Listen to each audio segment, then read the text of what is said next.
निदेश वशवर्तिनः विश्वस्ता प्रभुता ज्ञान विनम्रित धियश्चते। भक्तों के प्रधान गुणों की चर्चा या लक्षण चल रहा है। पहला है आश्रय उनका भगवान में ही होता है। दासास्तु प्रसृतास्तस्य निदेश वर्षवर्तिना, आज्ञाकारी होते हैं वे।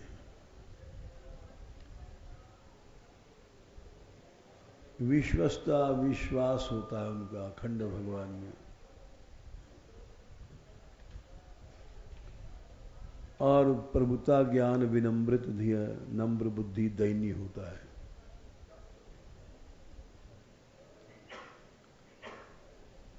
आश्रय टूटता है क्योंकि मनुष्य का संबंध संसार से हो जाता है। जहां संबंध होता है उसी का जीव आश्रय लेता है। जैसे बेटा है तो वो माँ बाप का आश्रय लेगा, क्योंकि उसको संबंध की प्रतीति पैदा होने के बाद माँ बाप में ही होती है। बाप भी पीछे केवल माँ को जानता है। इसीलिए भक्ति क्षेत्र में जब आश्रय की बात चलती है तो माँ और शिशु का ही संबंध ज्यादातर दिया गया है। उदाहरण संसार से ही दिया जाता है हम लोगों को समझाने के लिए, क्योंकि जो चीज आदमी आंखों से देखता है उसी को जल्दी समझता है। जो चीज अनुभव में आई है वही जल्दी समझ में आती है बात। तो जब आश्रय की बात आती है तो सब जगह माता और शिशु, शिशु माने छोटा बच्चा, गोद का, बड़ा बच्चा नहीं। जहां जहां आश्रय की बात आती है वहां शिशु का उदाहरण दिया गया है। इस संसार में और कोई दूसरा उदाहरण नहीं है।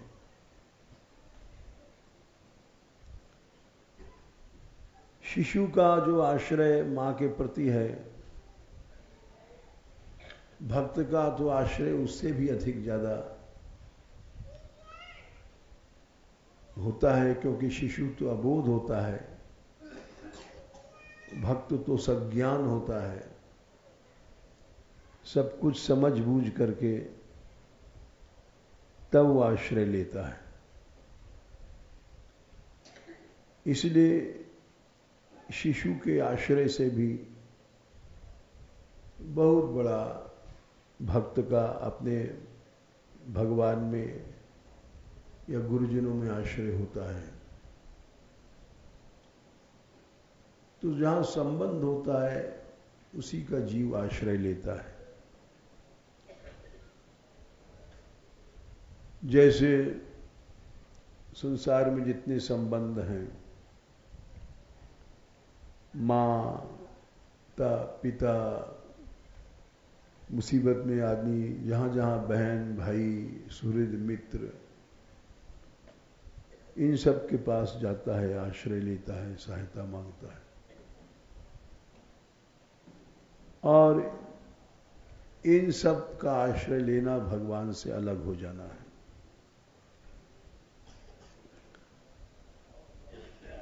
इस बात को जब तक जीव नहीं समझता तब तक वो भक्ति मार्ग का अनुसरण नहीं कर सकता।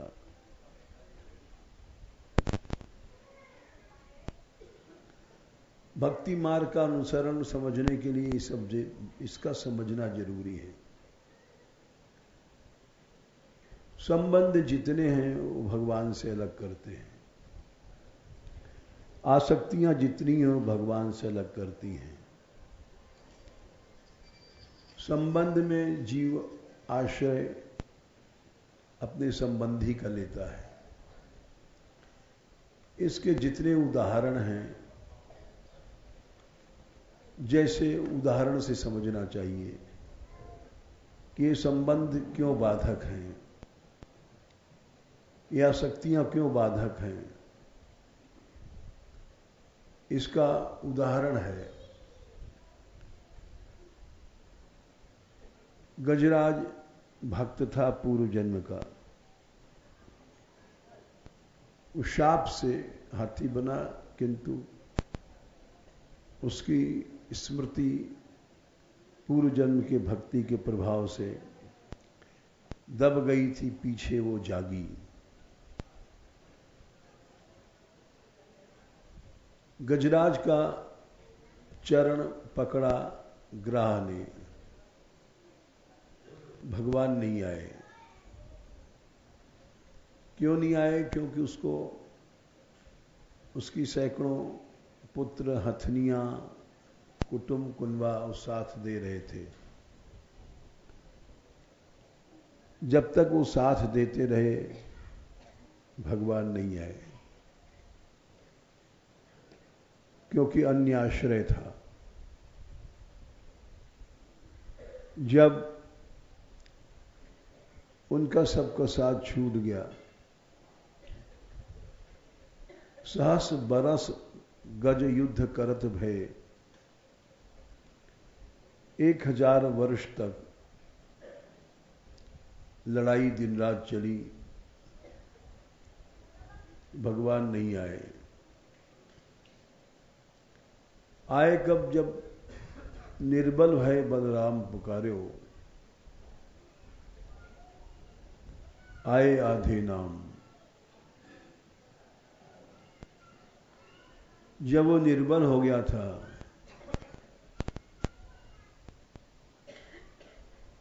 निर्बल माने कि सब चले गए, हथनियां हाथी साथ छोड़ गए, और असहाय होकर के, यानी जब तक सहाय संसारी, ये हमारी स्त्री पुत्र बेटा बेटी सब विघ्न है, इस बात को समझ लेना चाहिए अच्छी तरह से। जब लगी गज बल बरत्यो अपनो, बड़ा सुंदर पद है। सुनेरी मैंने निर्बल के बलराम,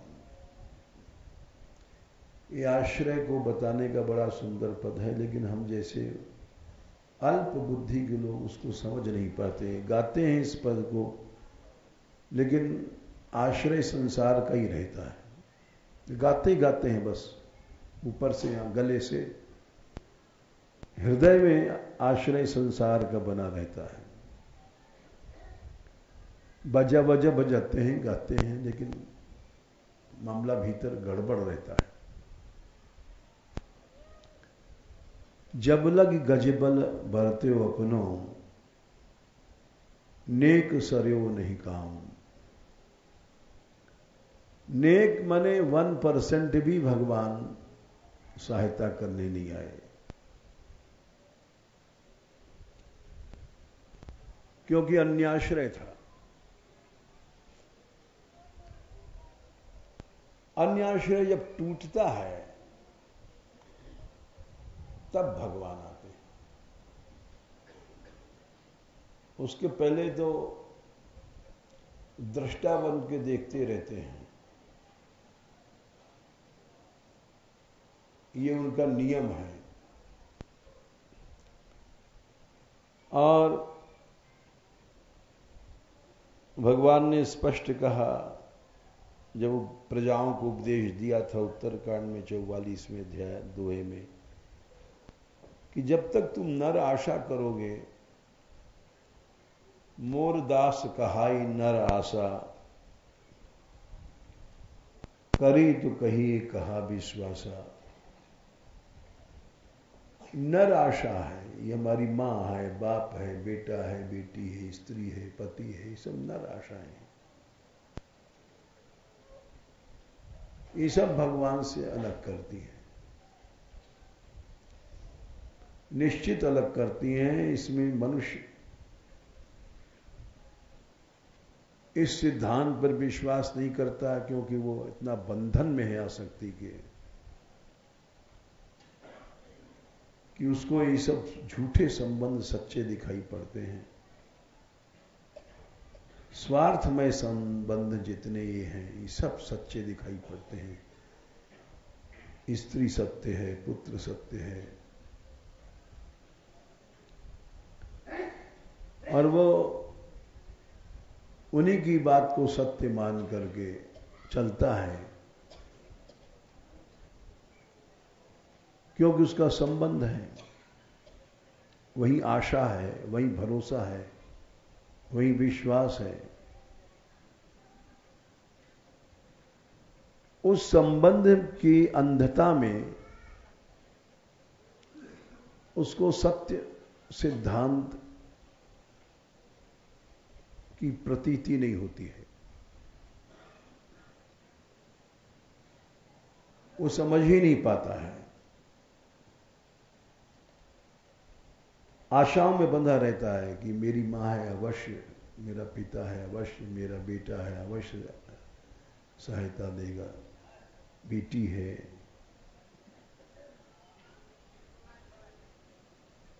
वो ये समझ नहीं पाता। बस यही है मोह की अंधता। परसों हमने सुनाया था, गोकर्ण ने यही कहा था अपने पिता से, पिताजी ये जो बेटा की आप आसक्ति और आशा करते हैं ये मोह है, इसको छोड़ो। मुंचा ज्ञानम प्रजारूपम, मोह तो नरके गति, ये सीधे नरक को ले जाता है। आखिर आपका ज्ञान कब दूर होगा? ये केवल मोह है और कुछ नहीं।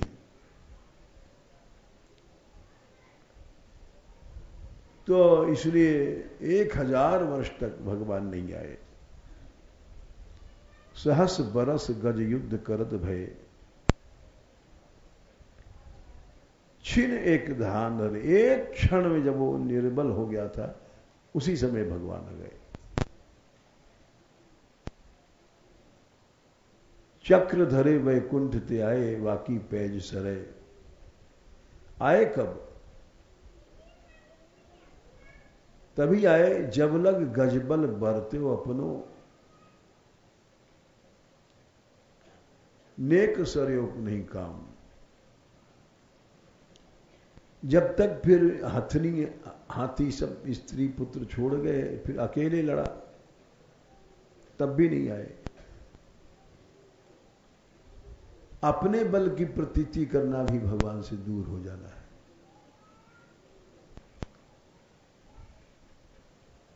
अपना बल क्या है? हमारा पैसा, हमारा प्रभाव, ये सब झगड़ा है। अपबल तपबल और बाहुबल। पैसे का भी आदमी बहुत बल रखता है, ये भी विघ्न है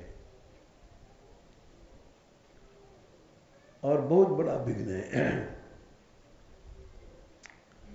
ये चारों बल विघ्न है।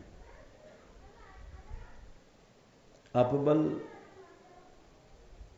अपना प्रभाव, तपबल हमारा साधन, बाहुबल शरीर बल, दाम संपत्ति आदि का बल। अपबल में अपने संबंधी भी आ जाते हैं, माता पिता वगैरह जिनसे संबंध है। तो चारों बल, अपबल, तप बल साधन बल, बाहुबल शरीर बल, दाम माने संपत्ति ऐश्वर्य आदि, ये सब किशोर कृपा, ये भी भगवान की कृपा से होता है, लेकिन जीव अपना समझ लेता है। हमारी ताकत है, हमारा पैसा है, हमारा ये परिवार है, मूर्खता में तो भगवान से अलग हो जाता है। तो जब चारों से हट गया, हारे को हरि नाम, तब भगवान नाम का चमत्कार शुरू होता है। तो इसलिए हजारों वर्ष तक लड़ाई चली, भगवान नहीं आए, क्योंकि शुरू में संबंधी हमारी स्त्री है, हथनी पुत्र सब साथ दे रहे थे, उनका आश्रय था। जैसे गृहस्थी आदमी लेता है अपनी बहू बेटा का, फिर अपने शरीर का लिया, तब भी नहीं आए। वो आए कब? निर्बल है, जब सभी बलों का संबंधों को छोड़ दिया, छोड़ना पड़ा। छोड़ क्या दिया? भगवान की कृपा थी। भगवान देखते हैं कि ऐसे नहीं छोड़ेगा, तब वो तम भ्रंश्यामी, कई जगह भागवत में आता है,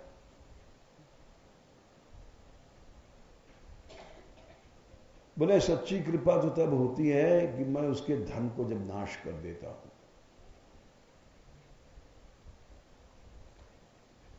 और सब जगह से इसके पंख काट देता हूं, तब वो हमारा आश्रय पकड़ता है। ये बात दशम स्कंद में कई जगह कही गई। 88वां अध्याय है, 88। यस्या हम अनुग्रहणामि, शुरू में ही है 8, 88 का 8, 10, 88, 8।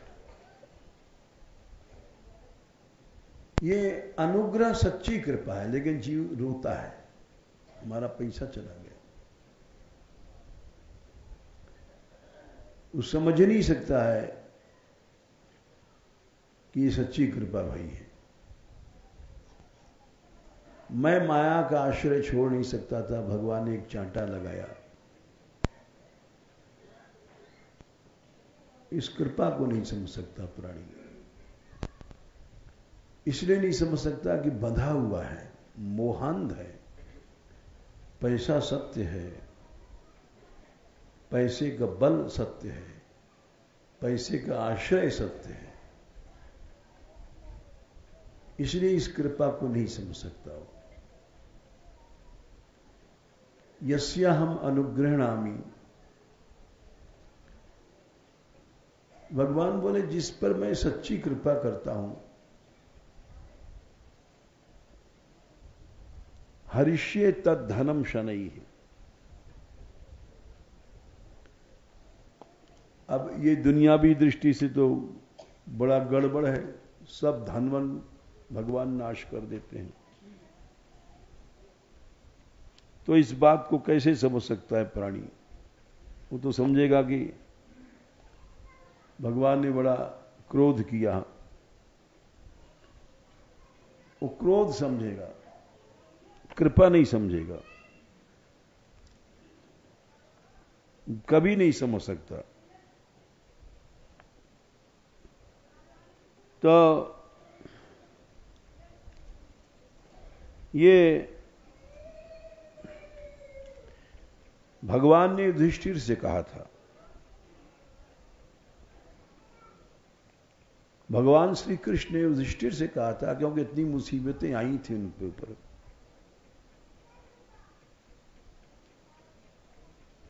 और युधिष्ठिर ने प्रश्न किया था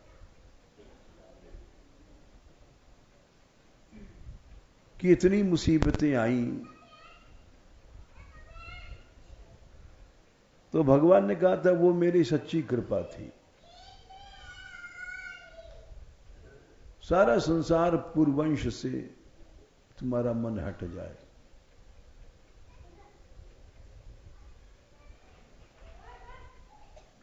बोले फिर जब क्या होता है, जब उसका धन नष्ट हो जाता है तब उसका सब लोग पीछा छोड़ देते हैं, साथ छोड़ जाते हैं। गरीब हो गया, समाज से बहिष्कृत हो गया, तिरस्कृत हुआ। अधनम त्यजन्त्यस्य स्वजनाः, जो स्वजन हैं वो सब पीछा छोड़ जाते हैं। ये हमने नाटक देखा है। स्त्री ही फटकारती है पति को। हमने भिक्षा मांगे हैं, बहुत दिन देखा है। और आग लगे इस घर में, मैं आ गई, तुम्हारे ऐसे लक्षण थे, तुम में कोई लक्षण नहीं था। ये हम घर घर देखते थे नाटक भिक्षा मांगते समय कि फटकार रही है, जबकि स्त्री का ऐसा धर्म नहीं होता है। स्त्री का धर्म तो सीता जी की तरह, सीता जी ने कभी नहीं कहा कि तुम अपना हक ले लो, तुम्हारे हक का राज्य है, क्यों छोड़ते हो। आज की स्त्री होती तो कहती तुम्हारा अपना ही हक क्यों छोड़ते हो, बाप की तो बुद्धि खराब हो गई है। लेकिन हर स्त्री लड़ना सिखाएगी, सिखाती मां बाप की बुद्धि खराब हो गई। हालत यह है कि अगर कोई बूढ़ा आदमी धर्म करने चले तो बेटा बेटी साथ नहीं देंगे, पाप में साथ दे जाएंगे, धर्म में साथ नहीं देंगे। इसको संसार कहते हैं। नरक के रास्ते में साथ दे जाएंगे। तो भगवान कहते हैं मैं उसके धन को नष्ट कर देता हूं,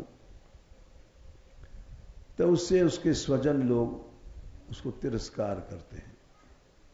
ततो अधनम त्यजन्तस्य स्वजना दुख दुखितम। फिर वो बेचारा आखिरी कोशिश करता है कि फिर से पैसा आवे, फिर से आवे। तब उसके उद्योग धंधों को ठंडा कर देता हूं। जहां जहां जाता है पैसा कमाने, ठप। स यदत्ता वित्थोद्योगो। अब वो समझ नहीं पा रहा है कि भगवान कृपा कर रहे हैं। इस ड्रामा के पीछे भगवान खेल खेल रहे हैं। जब सब उद्योग धंधे खत्म हो गए तब निराश हो जाता है। निर्विर्ण स्यात् धनेह्या। अरे हमने बहुत पांव फेंके, हमारे भाग में नहीं। तब वो जाता है सच्चे संतों के पास, उनसे फिर प्रेम करता है। मत परई ही कृत मैत्रस्य। सच्ची प्रीति करता है वहां।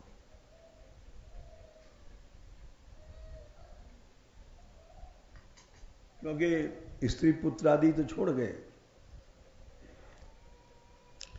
संत लोग निर्धन से ही प्यार करते हैं। गरीब है, दुखी है, तो उनको कोई पैसे की आशा नहीं रहती है। हम लोग जो मूर्ख हैं वो सेठों की जूती चाटते हैं, क्योंकि धन की इच्छा हमको दास बना देती है उनका। लेकिन सच्चे संत लोग दुर्बल से प्यार करते हैं, निर्धन से। ये बात कई जगह कही गई है। दशम स्कंद के 10वें अध्याय में साफ साफ कहा गया है कि दरिद्रस्यैव युज्यन्ते साधवः समदर्शिनः। दशम स्कंद में 10वें अध्याय में दरिद्र से ही, जो गरीब अहंकार रहित, उससे प्यार करते हैं, उसको छाती से लगाते हैं, दयावान होते हैं, करुणावान होते हैं। क्या संख्या? 17, 10, 10, 17। तो वहां पहुंचता है वो, मायावी साधुओं के पास नहीं। तो मायावी साधु भी जो गरीब को तिरस्कार करके भगा देंगे, जैसे स्त्री ने छोड़ दिया, बेटे ने छोड़ दिया, ऐसे लोभी गुरु भी छोड़ देगा उसका साथ। लेकिन कहा है मत परई ही, जो मेरे भक्त हैं उनसे प्रीति करता है, क्योंकि वो उस गरीबी में उसका साथ नहीं छोड़ेंगे। मत परई शब्द कहा है, नकली लाल कपड़ा पीला कपड़ा वाला पहनने वाले हम जैसे लोग नहीं। शब्द है केवल जो मत परायण हैं वही ऐसे अवस्था में साथ कर देते हैं और उसको दुनिया से सताए लोग यहां सीने से लगाए जाते हैं, दरबार में राधा रानी के दुख दर्द मिटाए जाते हैं। जो सच्चे संत होते हैं वो गरीब से प्यार करते हैं, उसकी पीड़ा को समझते हैं। वैष्णव जन तो तेने कई पीर पराई जान रे, पर दुखे उपकार करे तो मन अभिमान नयाणे रे। ऐसे संतों के पास पहुंचता है जो धन के लोलुप नहीं हैं, दमड़ी के दास नहीं हैं, भगवान के दास हैं। उनको मत पर कहते हैं, भगवान कृष्ण कहते हैं। तब फिर मत परायण लोगों से प्यार करता है, उनसे वास्तव में प्यार करता है। और बस उनसे प्यार किया और कृपा हो गई सच्ची। मत परई कृत मैत्रस्य करिष्ये मद अनुग्रहम। क्या कृपा कर देते हैं? बोले मेरा सारा स्वरूप उसको ज्ञान हो जाता है, जो मेरा स्वरूप कोई नहीं समझ सकता।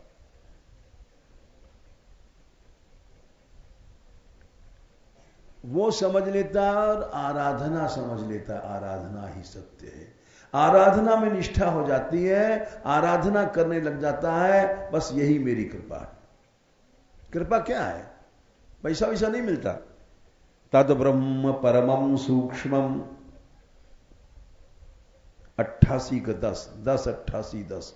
कृपा क्या है? चिन्मात्रम सदनंतकम अतो माम सुदूराराध्यम हित्वान्यान भजते जनः। यह है कृपा। अन्य सभी को छोड़ करके आराधना लग जाता है। अरे ये सब बेकार का झगड़ा है, पैसा धेरा, स्त्री पुत्र वगैरह। आराधना करो भाई, आराधना। एक एक क्षण जीवन का जा रहा है, आराधना में रुचि पैदा होती है, फिर आराधना करता है। यह है भगवान की कृपा। और दूसरे देवता लोग क्या करते हैं? धन वन दे देते हैं तो विमुख हो जाता है, सारा नाश हो जाता है। दूसरे देवता तो चाहते नहीं कि इसका मेरे पास पहुंचे, वे जल्दी खुश हो जाते हैं। ततस्य आशुतोषेभ्यो लब्ध राजश्रियोद्धता मत्ता प्रमत्ता वरदान विस्मरण तेव जानते। और भगवान को भूल जाता है।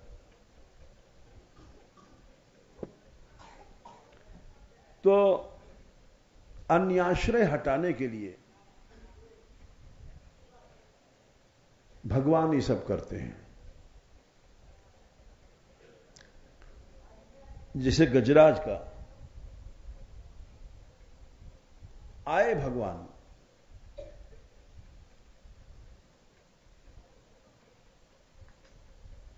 लेकिन हजारों साल तक लड़ता रहा, तब नहीं आए। जब लग गजबल बरत्यो अपने अनेक सरयो नहीं काम, निर्बल भय बलराम पुकार्यो आए आधे नाम। बोले और दूसरा उदाहरण, ये महापुरुषों के उदाहरण हैं, हम जैसे लोग समझ नहीं पाते, क्या करें, बुद्धि मोहांध हो चुकी है। दूसरा उदाहरण द्रौपदी के देते हैं।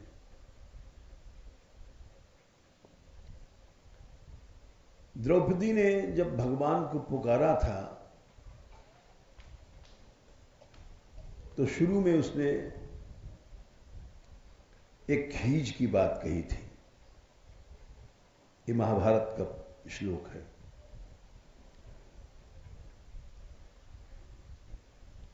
क्या तुम जानते नहीं हो कि मेरा तिरस्कार हो रहा है? गोविंद द्वारिका वासिन कृष्ण गोपी जनप्रिय, किम न जानासी। क्या तुम नहीं जानते हो? कौरवई परभूता माम किम न जानासी केशव। और भगवान तो जान रहे हैं, लेकिन क्या करें भगवान, तुमने 50 खसम बना रखे हैं, यानी आश्रय रखा इधर उधर, तो भगवान क्या करें? नाम तुम हमारा ले रही हो और देख रही हो धृतराष्ट्र अंधे को की सहायता दे देगा, कहीं द्रोणाचार्य की ओर जाती हो, कहीं भीष्म की ओर जाती हो, कहीं अपने पतियों की ओर जाती हो, तो मैं क्या करूं? तुम्हारा आश्रय कहां है? बस चक्कर तो यही है। हमारी जो पोल पट्टी हम लोग समझ नहीं पाते हैं। भाषण देते हैं हम लोग बड़ा ऊंचा ऊंचा, और बस भाषण ही भाषण है। आश्रय भगवान का नहीं है, धन है, संपत्ति है, प्रभाव है, बाबा जी बन गए हैं, लेकिन बस आश्रय गड़बड़ है।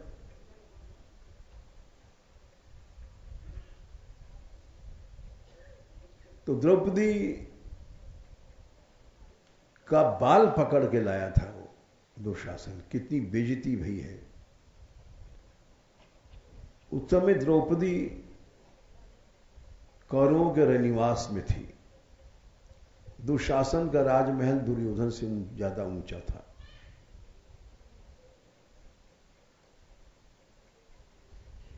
और सब कौरवों की रानियां बैठी थी, क्योंकि ये महारानी थी। जिनके पास जो संपत्ति थी वो उनके पास नहीं थी। मैदानों की सभा बनाई थी ऐसी कि पानी में, थल थल में पानी, विचित्र, तीनों लोक में नहीं थी। तो जैसे कोई अरबपति घर की स्त्री किसी छोटे आदमी घर पहुंच जाए तो सब आओ आओ आओ, बड़ा स्वागत हो, बड़ा कहाँ रखें, कहाँ आंख में बैठा लें। वो भी ऐंठ में बैठती है कि मैं अरबपति हूं। वैसे बैठी थी द्रौपदी। स्त्रियां, कौरव पत्नियां सब पास में उनके स्वागत में। प्रतिहारी को भेजा था पहले दुर्योधन दुशासन ने, अनेक सिपाही समझ लो तुम। प्रतिहारी पांचाली को लाओ। गया तो उसने कहा कि आपको राज्यसभा में बुलाया गया है। बोले राज्यसभा में मैं नहीं जा सकती, मैं महारानी हूं, रानियां कहां जाती हैं? बोले आप रानी नहीं, आप हारी, जुए में हार गए हैं पांडव लोग, इसलिए अब आप महारानी नहीं हैं, आपको बुलाया गया है। मैं तो संदेशा। तो द्रौपदी बिगड़ गई। नीच, तुझको भय नहीं? पांडवा को तू चलाया है। वो डर के मारे वापस चला गया। तुझको भीम का भय नहीं? वो समझ गया भीम अंगूठा से अगर मसल देंगे तो यहां तुम्हारा अतड़ी पतड़ी सब हो जाएगी खत्म। गया, उसने कहा कि वो तो नहीं आ रही पांचाली। तो एक बार और भेजा, फिर भी नहीं आई। तो दुशासन को कहा, जा, पांचाली गर्भ में है, नौकरानी भी नहीं है, वो वेश्या है, पकड़ के ला। तो गया, और दुशासन ने कहा अपमान से, पांचाली चल। तो द्रौपदी ने कहा कि देखा ही तो, भयानक रूप उसका, और उसके सामने 10,000 हाथियों का बल, कौन बोलेगा। तो उसने कहा, मैं एक वस्त्र हूं, नहीं जा सकती, चल। एक वस्त्र है तो क्या है, यानी स्त्री धर्म में थी, दासी है, तुझे चलना पड़ेगा। तो बोले नहीं जाऊंगी। कैसे नहीं जाएगी, बाल पकड़ के, उनके एड़ी तक बाल थे, सर्वांग सुंदरी थी, बाल पकड़ करके और खींचते खींचते लाया। भगवान नहीं आए, क्योंकि आश्रय दूसरा था।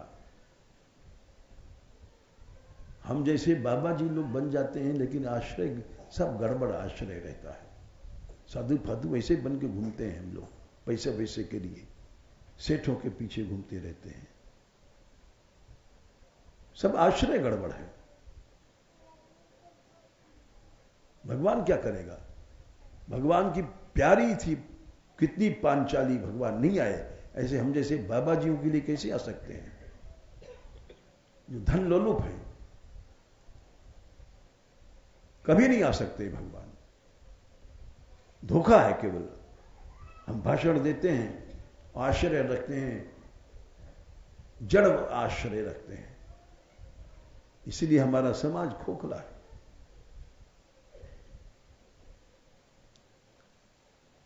बाल पकड़ कर ला करके पटक दिया राज्यसभा में, इतना तिरस्कार।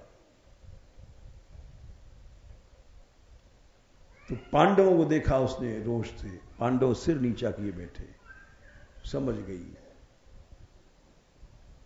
सिर नीचा किए बैठे, ये बेचारे क्या कर सकते हैं, तो इनकी आंखें ही नहीं उठ रही है, ये क्या हमारा सहायता करेंगे। तब धृतराष्ट्र के आंधे ससुर के भीख मांगने गई, मैं तुम्हारी कुल बधू हूं। अंधे राम कुछ नहीं बोले, आंख के अंधे नहीं, बुद्धि के भी अंधे हो गए थे, मोह में। फिर उसने बड़े बड़े आचार्यों को, कृपाचार्य, द्रोणाचार्य, दादाजी, सब नीचे करके बैठे। यही सब पाप तो सबको भोगना पड़ा।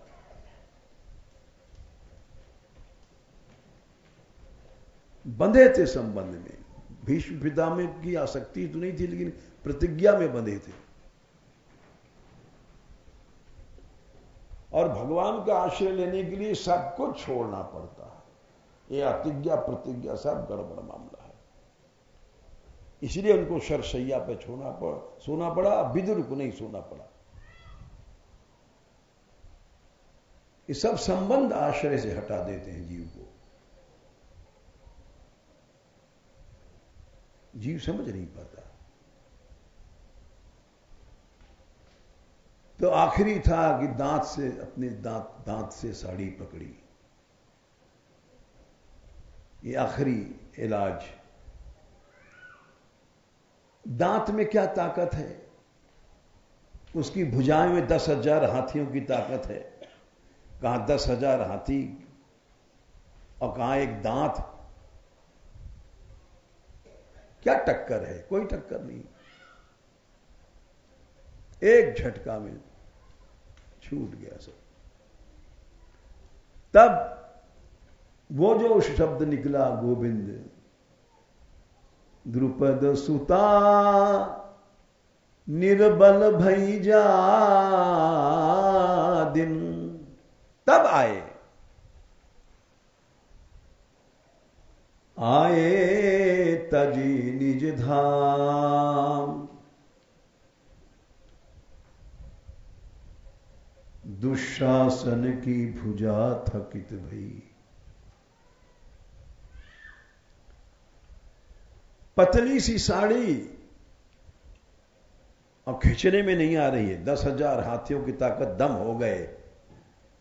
अरे कहां वो अनंत शक्ति और कहां 10,000 हाथी की ताकत, क्या कोई टक्कर है? बसन रूप भय श्याम, दिखाई पड़ रहा है पतली पतली साड़ियां हैं, थक के गिर गया जैसे कोई बहुत बड़ा हाथी चींटी से हार के गिर जाए। उसी समय सारी सभा धिक्कार धिक्कार करने लगी। उसी समय दंड मिल गया, उसी समय मिल गया। अभी यही बात हम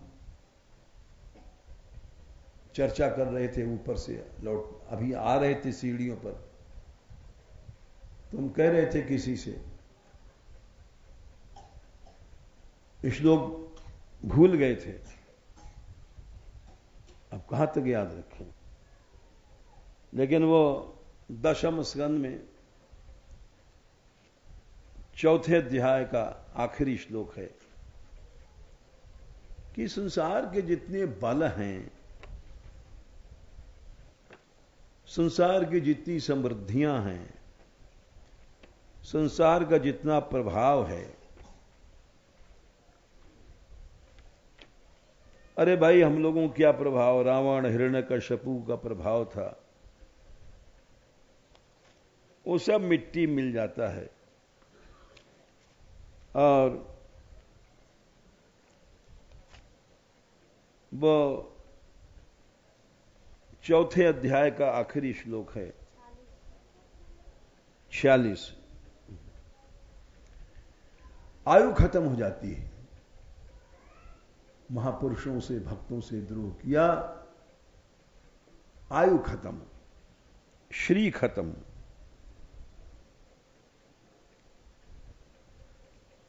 श्री माने शोभा, कांति, यश खत्म हो जाता है, नाम, समाज थूकता है, धर्म खत्म हो जाता है, लोक और परलोक नष्ट हो जाते हैं और सब कल्याण के साधन नष्ट हो जाते हैं। पुंसो महद अतिक्रम, महापुरुष का अतिक्रम हुआ और खत्म, जीरो।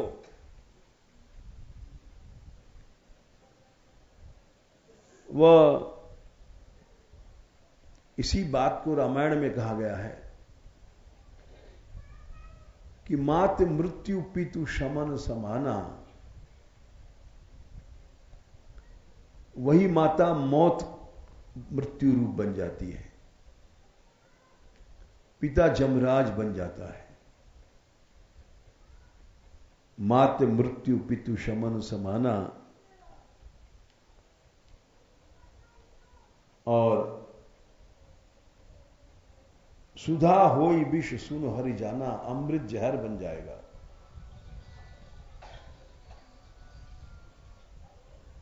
सब जग ताहि नहीं, मित्र करई शत रिपु कई करनी, वही मित्र लोग धोखा देंगे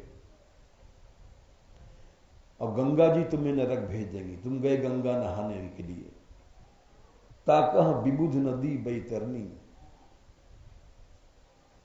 सब जग ताहि अनलहुते ताता, आग की तरह हो जाता है सारा संसार, जो रघुवीर विमुख सुन भ्राता।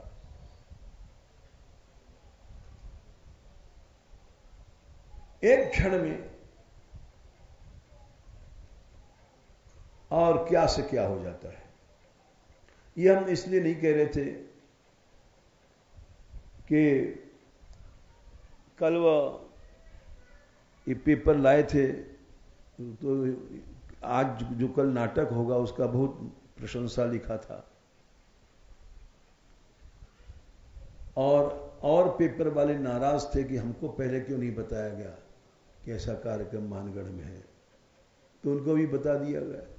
एक समय था कि ये पेपर वाले पैसे के कारण खिलाफ थे, बड़ा भारी माफियों का चक्कर झगड़ा था।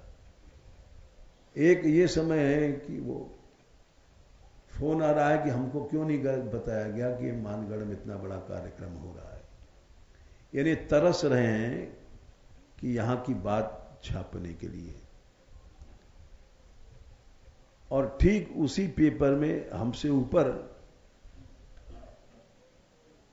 किसी के नाम नहीं लेंगे, किसी की संत की बड़ी बुराई लिखी है, जबकि वो उनका बड़ा प्रभाव था। और जमुना जी के बारे में हमारे यहां के लोग गए थे बात करने, तो उन्होंने बात भी नहीं किया था।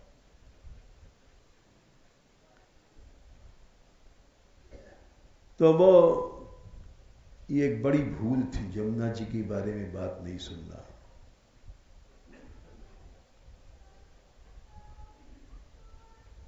क्योंकि पहले भगवान, पीछे ये सब चीजें।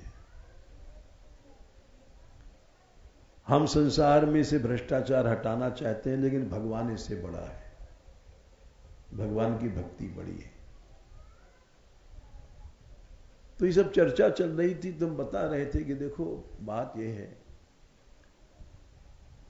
कि भगवान का आश्रय ही सत्य है, और न संसार सत्य, न स्त्री सत्य, न पुत्र सत्य, न प्रभाव सत्य। आयु श्रियम यशो धर्मम लोकान आशीष एवच हंति श्रेयांसी सर्वाणी पुंसा महदति क्रमः।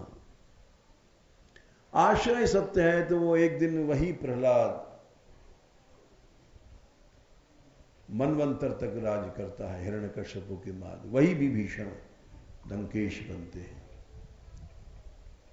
जिसका आश्रय है वो आज नहीं कल खत्म हो जाता है, नहीं खत्म होता है तो अनंत काल के लिए नरक को जरूर जाता है, चाहे अरबपति बाप हो खरबपति हो। भगवान का आश्रय ही बेड़ा पार करता है। इसलिए एकमात्र आश्रय, उस आश्रय में ये सब संबंध विघ्न है। धन का आश्रय, पैसे का आश्रय, परिवार, कुटुंब, शरीर, ये सब विघ्न है। चलो।